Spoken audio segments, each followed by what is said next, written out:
Qorxunun kölgəsi ucsuz-bucaqsız dağların ətəyində illərin sirlərinin, əcdadların xatirələrini və təbiətin incə naxışlarını özündə cəmləşdirən Xıdırabad adlı kiçik bir kənd yerləşirdi.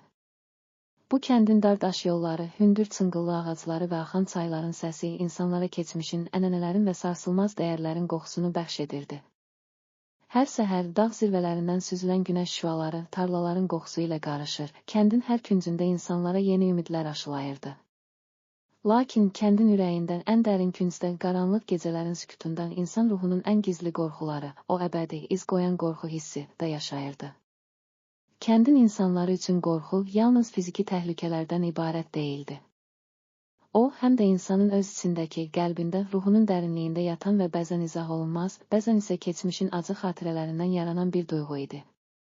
Xıdırabadın yaşlıları deyirdilər ki, hər kəsin qəlbində bir qara kölgə var. O, həyatın zorluqlarına, itkilərə və acılara qarşı yaradılan qorxu, lakin o kölgə eyni zamanda insanın gücünün əsl qəhrəmanlığını da ortaya çıxarırdı. Bu kənddə gənc Mirzə adlı bir oğlan yaşayırdı. Mirzə uşaqlığından bəri evinin, ailəsinin və kəndin səmimi dəyərlərinin, əcdadların hekayələrini eşidərək böyümüşdü. Onun anası Nigar xanım hər axşam otağın köşəsində oturub, keçmişin dastanlarını, sevinç və kədərin necə bir-birinə qarışdığını danışardı. Evin qapısı canımızın sığınacağıdır, deyərdi Nigar xanım, amma bəzən qapının arxasında keçmişin, itkilərin və acıların kölgələri gizlənir. O kölgələrdən qorxmaq yerinə onlardan öyrənmək lazımdır. Bu sözlər Mirzənin qəlbində dərin izlər buraxmış, o, həyatda yalnız parlaq ümid axtarmaq deyil, eyni zamanda qaranlıq gecələrdə yaranan qorxunu da qəbul etməyi öyrənmişdi. Lakin illər keçdikcə kənddə baş verən hadisələr Mirzənin həyatında yeni iz qoyan qorxular yaratmağa başladı. Bir payız axşamı tünd buludların səmaya çöktüyü, küləyin sərt əsdiyi o gecədə kəndin kənarındakı köhnə meşədən qəribə səslər eşidildi. Hər kəs bu səslərin qədim nağıllarda danışılan qara ruhların əsası olduğunu söyləyirdi. Köhnə adamlar meşənin dərinliklərində gizlənmiş o sirli qüvvənin, əcdadların günahlarının, itirilmiş ümidləri və acıları canlandırdığını iddia edirdilər. Bu danışılan hekayələr kəndin gəncləri arasında qorxu və narahatlıq yaratdı. Mirzə öz daxilində bu qorxunun sirlərini araşdırmaq arzusu ilə yandı. O, bu qəribə səsküylərin, qaranlıq gecələrin ardınca əslində nələr yatdığını öyrənmək istəyirdi. Bir neçə gün sonra Mirzə tək başına ay işığının zəif işığından meşəyə doğru yola çıxdı. O, hər addımında ürəyinin sarsılmaz ümidini və eyni zamanda qəlbində yaranan qorxu hissini daşıyırdı.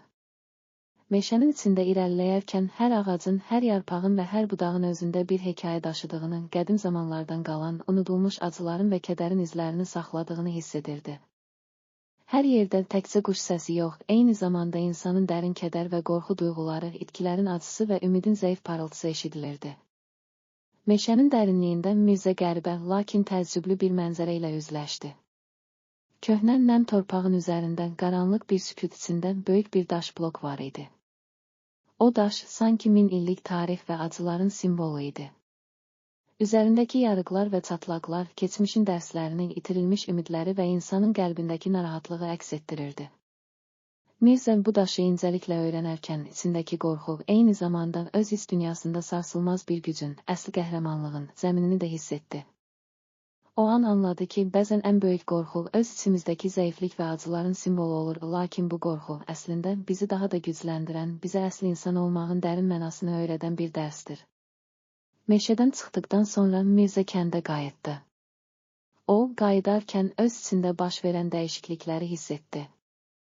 Artıq o, keçmişin acı izlərini, itirilmiş ümidləri və narahatlıqları yalnız qorxu kimi görmür, onları həyatın təcrübəsi, insanın gücü və sarsılmaz inamın bir hissəsi kimi qəbul edirdi. Kəndin yaşlıları onun qayıdışını böyük bir sevinç və səmimiyyətlə qarşıladı.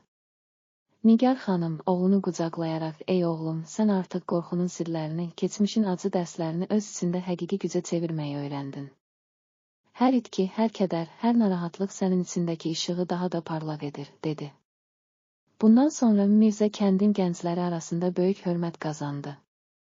O, artıq yalnız öz qorxusunu aşmış, həm də insanlara həyatın hər çətinliyinə qarşı sarsılmaz ümid və inamla necə irəliləmək lazım olduğunu öyrətməyə başlamışdı.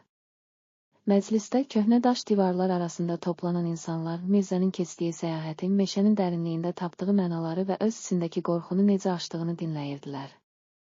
Onun hər sözü sanki Tolstoyun romanlarındakı kimi geniş ürəklə insanın dərinliyini və həyatın incə təzadlarını özündə birləşdirirdi. Bir gün məclisdə Mirzə belə danışdı: "Həyat hər anı ilə, hər dərsi ilə bizə öyrədir ki, ən böyük qorxu insanın öz içindəki zəiflikdən yaranır. Amma unutmayın ki, hər itki, hər acı bizə hər qaranlıq gecədən sonra doğan günəş işığından sonra içimizdə əsl gücü, sevgi və inamı bəxş edir. Biz qorxunu bir düşmən kimi deyil, həyatın bizə verdiyi bir dərs kimi qəbul etməliyik. Hər çətinlik, hər kədər, hər narahatlıq əslində bizim içimizdəki işığı daha da parlaq edən, bizə əsl qəhrəmanın nə demək olduğunu göstərən bir təcrübədir." Bu sözlər məclisdə toplanan hər kəsin qəlbində dərin təsir buraxdı. Kəndin gəncləri Mirzənin bu səmimi çıxışından ilham alaraq öz həyatlarında da qorxunu aşmağın, hər çətinliyi sevgi və mərhəmətlə qarşılamağın vacibliyini anladılar. Onlar artıq qaranlıq gecələrin, keçmişin acı xatirələrinin yalnız bir hissəsi olduğunu, əsl işığın, ümidin və inamın daima yanacağını öyrəndilər. Zaman keçdikcə Xıdırabadın dar daş yolları, axan çayların səsi və meşənin dərinliyi insanlara həyatın bütün təzadlarını, həm acını, həm şirinliyini, həm qorxunu, həm də ümidin parlaq işığını bir araya gətirən əbədi bir dastan kimi xatırlatdı. Hər kəs o qaranlıq gecələrdən sonra doğan yeni səhərləri, keçmişin izlərindən alınan dərsləri və gələcəyin parlaq ümidini ürəklərində daşıdı. Nəhayət Mirzənin səyahəti və kəndin bütün sakinlərinin keçmişdən gələcəyə uzanan o sarsılmaz bağlılığı hər kəsə öyrətdi ki, qorxu həyatın təbii bir hissəsidir, lakin o insanı zəiflətdikdən çox ona güc və inam verir. Hər birimiz öz içimizdəki qorxunu aşaraq, sevgi və mərhəmətlə həyatın hər anını, acı ilə şirin, kədər ilə ümidin birləşdirən o əsl işığı tapmalıyıq. Beləliklə, Qorxunun Kölgəsi adını verdiyimiz bu hekayə Tolstoyun romanlarında olduğu kimi geniş ürəklə insanın zəiflikləri ilə birlikdə gücünü, həyatın bütün rənglərini və təzadlarını bir araya gətirən dərin mənalı və sarsılmaz inamın, sevginin və ümidin dastanı olaraq nəsillərin qəlbində əbədi olaraq yaşayırdı. Xıdırabadın sakinləri hər axşam gün batarkən dağların zirvələrindən süzülən o altın şüalar altında qaranlıq gecələrin ardınca doğan parlaq ümid işığını eşidirdilər və öz həyatlarında keçmişin dərslərini, qorxunu və sevinci bir araya gətirərək sarsılmaz addımlarla gələcəyə doğru irəliləməyə davam etdilər. Hər kəs bu hekayəni ürəklərində daşıyaraq həyatın hər çətinliyini sevgi, mərhəmət və inamla aşmağı, qorxunun yalnız keçici bir duyğu olduğunu və hər qaranlıq gecənin ardınca doğan yeni günəşin, ümidin, sevginin əbədi parıltısını xatırlayaraq, nəsillərə bu sarsılmaz dəyərləri miras qoydu. Beləliklə, Qorxunun Kölgəsi yalnız bir hekayə deyil, hər bir insanın qəlbində, hər bir evin divarında və kəndin dardaş yollarında keçmişlə gələcəyin birləşdiyi, əsl gücün və inamın, sevginin sarsılmaz simvoluna çevrildi.